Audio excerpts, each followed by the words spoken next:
Hello guys, so yeah, so again I'm Coach Harold, your financial coach on pedals. Ayan, so dito tayo ngayon sa Las Piñas Bamboo Organ Church. Ayan, sa likod. Ayan, so topic natin today is about abundance mindset. So di ba malimit, lagi natin pinagpipray kay God na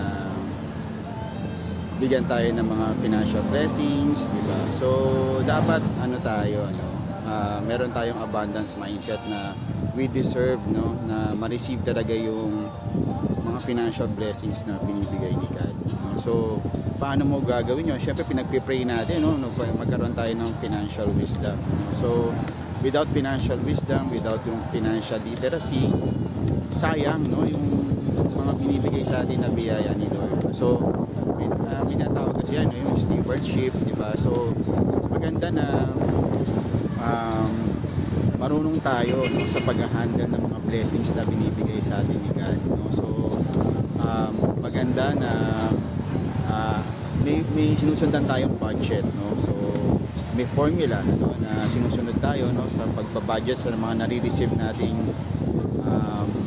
blessing kay God, no? So sa amin, no, sa IMG, tinuturo natin dito yung tinatawag na abundance formula, no, yung 10-20-70 rule, no? So eto yung prosperity rule na to, no, 100% of your income, 10% you give back to God, no, sa mga foundations, sa mga charities, no, sa mga tinutulungan mo on a monthly basis, no, you give 10% or kung ano yung bukal sa loob mo, 'di ba? So hindi naman tayo namimilit kung magkano, pero syempre that's the standard na na portion na dapat mo ibigay, no? And then 20% bayaran mo yung sarili mo, pay yourself first, no? Syempre papasalamatan ka ng future self mo, no, na pinag-ipunan mo yung pagtanda mo. And then syempre matitirang 70%, that's for your expenses, no, yung mga importanteng mga expenses mo sa